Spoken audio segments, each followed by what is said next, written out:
ابا نے ہاتھ جوڑ کر کہا، مالک میری بیوی بہت بیمار ہے، ہمیں کچھ پیسوں کی ضرورت ہے تاکہ اسے شہر کے اسپتال لے جا سکیں، کیا آپ ہماری مدد کر سکتے ہیں؟ میں وعدہ کرتا ہوں کہ جلد ہی آپ کی رقم لوٹا دوں گا۔ زمیندار نے ایک لمحے کے لیے سوچا اور پھر مکاری سے مسکراتے ہوئے کہا، پیسوں کی ضرورت ہے؟ ٹھیک ہے، لیکن اس کے بدلے تمہیں میری کچھ شرائط ماننی ہوں گی۔ میں نے زمیندار کی مکاری کو محسوس کیا مگر کچھ کہہ نہ سکی۔ دل میں خوف اور بے چینی بڑھتی جا رہی تھی۔ زمیندار نے اپنی کرسی سے اٹھ کر میرے قریب آتے ہوئے کہا، نیلم تم یہاں کیوں آئی ہو؟ ابا نے جلدی سے کہا، مالک ہم بہت مجبور ہیں، ہماری مدد کریں، آپ کے علاوہ ہمیں کوئی آسرا نہیں۔ زمیندار نے ایک ناپاک ارادے سے میری طرف دیکھتے ہوئے کہا، ٹھیک ہے میں تمہاری مدد کروں گا، مگر اس کے بدلے میں نیلم کو میرے پاس کچھ دن کام کرنا ہوگا جب تک تمہارا قرض نہیں اترتا۔ میرے دل میں خوف کی لہر دوڑ گئی۔ زمیندار کے ناپاک ارادے نے میرے دل کو ہلا دیا تھا۔ میں نے جلدی سے کہا، نہیں ابا، ہم اس شرط پر مدد نہیں لیں گے، اگر میں یہاں رہوں گی تو اماں کا خیال کون کرے گا؟ ابھی میں یہ کہہ ہی رہی تھی کہ دروازے پر دستک ہوئی اور وہی سفید لباس والا آدمی داخل ہوا جو مجھے اس دن کھیتوں پر نظر آیا تھا۔ اس نے وہی سفید لباس پہن رکھا تھا اور اس کے ہاتھ میں وہی چھڑی تھی۔ اس کے ساتھ 2 کالے لباس والے آدمی بھی تھے۔ معاف کیجیے گا، میں نے اتفاق سے آپ کی باتیں سن لی ہیں، اس نے کہا۔ وہ شاید کسی کام سے زمیندار سے ملنے آیا تھا۔ زمیندار نے غصے سے کہا، یہ تم یہاں کیا کر رہے ہو؟ اس آدمی نے مسکراتے ہوئے کہا، میں کچھ ضروری کام کے لیے آیا تھا، مگر اب دیکھ رہا ہوں کہ کچھ اور بھی ضروری ہے۔ اس آدمی نے ہماری طرف مڑ کر کہا، آپ لوگوں کو پیسوں کی ضرورت ہے؟ ابا جی نے سر ہلاتے ہوئے کہا، جی ہماری بیوی بہت بیمار ہے، ہمیں شہر کے اسپتال جانے کے لیے پیسوں کی ضرورت ہے۔ اس آدمی نے اپنی جیب سے ایک پرس نکالا اور ابا کی طرف بڑھاتے ہوئے کہا، یہ پیسے آپ لے لیں، اس سے آپ کی ضرورت پوری ہو جائے گی۔ ابا نے حیرت سے اس کی طرف دیکھا اور کہا، مگر آپ کون ہیں اور یہ کیوں کر رہے ہیں؟ اس آدمی نے مسکراتے ہوئے کہا، آپ کی مدد کرنا میرا فرض ہے، اللہ نے شاید مجھے آپ کے لیے بھیجا ہے تاکہ آپ کی عزت محفوظ رہے۔ زمیندار نے غصے سے کہا، یہ تم کیا کر رہے ہو؟ اس آدمی نے زمیندار کی طرف دیکھتے ہوئے کہا، میں صرف ان کی مدد کر رہا ہوں، اگر آپ کو کوئی اعتراض ہے تو مجھے بتائیں، ویسے بھی میں ایک ضروری کام کے لیے آپ کی طرف آیا تھا تو میری ملاقات اتفاق سے ان سے ہو گئی۔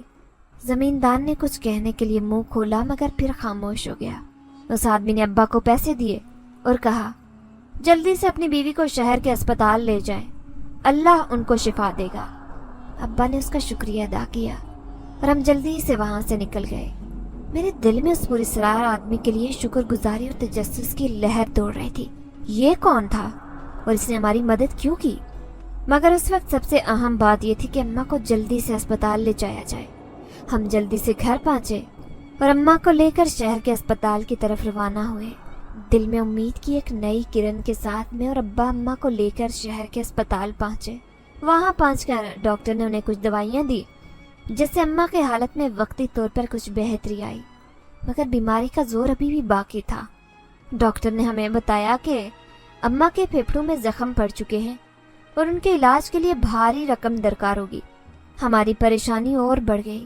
ڈاکٹر کی باتیں سن کر ہمارے دل میں خوف کی لہر دوڑ گئی۔ ابا نے مایوسی سے سر جھکا لیا اور میں اپنی آنکھوں میں آئے آنسو روکتے ہوئے ابا کو تسلی دینے کی کوشش کرنے لگی۔ ابا، ہمیں کسی طرح یہ رقم تو جمع کرنی ہی ہوگی، اماں کا علاج بہت ضروری ہے، میں نے کہا۔ ابا نے ایک گہری سانس لی اور کہا، بیٹی میں دوبارہ زمیندار سے بات کروں گا، شاید وہ اس بار ہماری مدد کر دے۔ اگلے دن ہماری پریشانیوں کا فائدہ اٹھانے کے لیے زمیندار ناپاک ارادوں سے ہمارے گھر آیا۔ اس نے بہانہ بنایا کہ وہ اماں کی عیادت کرنے آیا ہے۔ کیسے ہیں آپ لوگ؟ زمیندار نے مصنوعی ہمدردی سے پوچھا۔ ابا نے جھک کر سلام کیا اور کہا، مالک ہمیرا کی طبیعت بہت خراب ہے، ڈاکٹر نے بھاری رقم کا مطالبہ کیا ہے، ہمیں آپ کی مدد کی ضرورت ہے۔ زمیندار نے مکاری سے مسکراتے ہوئے کہا، یہ تو بہت افسوس کی بات ہے، میں آپ کی مدد کر سکتا ہوں، مگر اس کے بدلے میں مجھے کچھ چاہیے ہوگا، بس وہی پرانی شرط ہے، کہ نیلم میری حویلی میں کام کرنے کے لیے آیا کرے گی۔ میں نے اپنی بیمار ماں کی طرف ایک نظر ڈالی اور ابا کے جواب دینے سے پہلے ہی میں نے حامی بھر لی۔ زمیندار صاحب، مجھے آپ کی شرط منظور ہے۔ جب تک ابا آپ کا قرضہ نہیں چکاتے میں آپ کی حویلی میں کام کرنے کے لیے آیا کروں گی۔ اس کے چہرے پر ایک فاتحانہ مسکراہٹ پھیل، وہ الٹے قدموں واپس چلا گیا۔ میں نے ابا سے کہا کہ ابا، آپ کو مجھ پر یقین رکھنا ہوگا، میں کوئی غلط قدم نہیں اٹھاؤں گی، آپ کی عزت میرے لیے سب سے بڑھ کر ہے۔ ابا نے پیار سے میرے سر پر ہاتھ پھیرا اور کام کے لیے نکل گئے۔ میں نے دل میں عہد کر لیا تھا کہ زمیندار نے جیسا بھی میرے ساتھ رویہ اختیار کیا، میں ابا کو اس کی بھنک نہیں لگنے دوں گی۔ مجھے اپنی ماں کے لیے علاج کے لیے یہ قربانی دینی تھی، ہم بہت مجبور تھے اور اس کے علاوہ ہمارے پاس کوئی دوسرا چارہ نہیں تھا۔ سارا دن میں اماں کا خیال رکھتی رہی۔ اگلی صبح میں نے وقت پر اماں کو ناشتہ کروایا اور دوائیاں پلا دی۔ ابا کو بھی کھانا باندھ کر ساتھ دے دیا تاکہ میں حویلی جا کر کام شروع کروں۔ میرا دل زور زور سے دھڑک رہا تھا۔ جب ابا روانہ ہو گئے تو میں نے چھوٹے بہن بھائیوں کو اماں کا خیال رکھنے کا۔ میری ایک بہن 12 سال کی تھی اور اسے ایک چھوٹا بھائی علی 8 سال کا تھا۔ وہ دونوں اماں کے پاس بیٹھے تھے اور میں نے اپنی کالی چادر اوڑھی اور گھر سے باہر نکل آئی۔ حویلی جاتے ہوئے میرا دل زور زور سے دھڑک رہا تھا اور دل میں کئی طرح کے خدشات جنم لے رہے تھے۔ میں زمیندار کے گھر پر کیا آئی، ایک دم سے مجھے گھبراہٹ شروع ہو گئی۔ ایسا لگ رہا تھا جیسے میں بھرے بازار میں آ گئی ہوں۔ یہاں پر سب سے پہلے تو مجھے چوکیدار نے بڑی عجیب نظروں سے دیکھا اور پھر جب میں اندر آئی تو وہاں پر موجود ایک اور ملازمہ نے مجھے سر سے لے کر پاؤں تک گھورا۔ میں نے اسے جب زمیندار کے بارے میں بتایا اور کہا کہ میں آج سے یہاں پر کام کروں گی تو اس کے چہرے پر پھیلنے والی مسکراہٹ بہت عجیب تھی، جس نے مجھے اپنے آپ میں ہی سہما کر رکھ دیا تھا۔ میں ارد گرد خوفزدہ ہرنی کی مانند دیکھ رہی تھی۔ یقین نہیں آ رہا تھا کہ میں اس زمیندار کے گھر کام کرنے کے لیے حامی بھر چکی ہوں، جس کے چہرے سے ہی خباثت ٹپک رہی تھی اور اس کی ناپاک آنکھیں میرے وجود کا ایکس رے کر رہی تھی۔ تاہم میں نے یہاں پر آ کر کام کرنا شروع کر دیا۔ اس ملازمہ نے مجھے کچھ تفصیل سمجھا دی تھی، باقی اس نے کہا کہ جب زمیندار صاحب گھر پر آئیں گے تو خود ہی تمہیں بتائیں گے۔ میں تو دل میں یہی سوچ رہی تھی کہ اللہ کرے وہ گھر پر ہی نہ آئے اور میں اسی طرح کام کر کے ان کے آنے سے پہلے ہی چلی جاؤں۔ لیکن میری بری قسمت، زمیندار صاحب دوپہر کے کھانے کے وقت گھر پر چلے آئے اور جب انہوں نے مجھے باورچی خانے سے نکلتے دیکھا تو ایک دم رک گئے اور سر سے پیر تک گھورا اور کہنے لگے، نیلم، تم بہت خوبصورت ہو لیکن اس طرح کے عام کپڑوں میں تم اچھی نہیں لگتی۔ میں تمہارے لیے کچھ نئے کپڑے منگوا دیتا ہوں، وہ پہن کر کام کیا کرو۔ زمیندار صاحب کے لہجے میں چھپی ہوئی ہوس کو میں محسوس کر سکتی تھی، لیکن میں نے اپنے لہجے کو مضبوط کر کے یہی کہا کہ مجھے نئے کپڑے نہیں خریدنے، میری جو حیثیت ہے میں انہی کے مطابق لباس پہنتی ہوں اور اس سے اچھا اور بہتر لباس میں نہیں پہن سکتی۔ یہ کہہ کر میں نے انہیں پانی کا گلاس تھمایا تو گلاس تھامتے ہوئے ان کی آنکھوں کی انگلیاں میرے ہاتھوں کی انگلیوں سے مس ہوئی۔ میں بے اختیار جھرجھری لے کر رہ گئی۔ اس آدمی سے کچھ بعید نہ تھا کہ مجھے کچا ہی چبا جاتا، لیکن ماں کی خاطر میں نے اس اندھے کنویں میں چھلانگ لگائی تھی اور اب کسی نہ کسی طرح مجھے اس سے خود کو باہر نکالنا تھا۔ تاہم گلاس واپس پکڑاتے ہوئے زمیندار صاحب نے اماں کی طبیعت کے بارے میں پوچھا تو میں نے انہیں یہی کہا کہ ان کا علاج ابھی چل رہا ہے، جلد ہی بہتر ہو جائیں گی۔ یہ کہہ کر میں واپس باورچی خانے کی طرف مڑ گئی، جبکہ زمیندار صاحب کہنے لگے، میرے کمرے میں آؤ، ذرا مجھے کچھ کام ہے۔ ان کی یہ بات سن کر میرا وجود سن ہو گیا۔ مجھے سمجھ آ گئی تھی کہ وہ مجھے کس لیے کمرے میں بلا رہا ہے، لیکن جانا تو تھا۔ انکار کرتی ہوں تو وہ اپنی رقم کا تقاضا کر دیتا اور وہ رقم بھی میری ماں کے علاج کے لیے بہت ضروری تھی۔ اسی لیے میں کانپتی ٹانگوں کے ساتھ کمرے میں داخل ہوئی۔ وہ سامنے آرام دہ کرسی پر بیٹھا ہوا تھا، کافی ڈھیلے ڈھالے انداز میں نیم دراز تھا۔ اس نے مجھے اپنے قریب آنے کا اشارہ کیا۔ میں آہستہ آہستہ قدم اٹھاتی ہوئی اپنے ہاتھوں کی انگلیاں مروڑتی وہاں پہنچی تو اس نے مجھے نیچے بیٹھنے کا اشارہ کیا۔ میں کارپیٹ پر بیٹھ گئی اور پھر اس نے اپنی ٹانگ میری گود میں رکھ دی اور کہنے لگا، میرے پاؤں دباؤ۔ مجھے اس وقت اس شخص سے شدید نفرت محسوس، لیکن میں کیا کرتی؟ میں اس وقت اسے انکار کرنے کے لیے کوئی نئی مصیبت کھڑی نہیں کرنا چاہتی تھی۔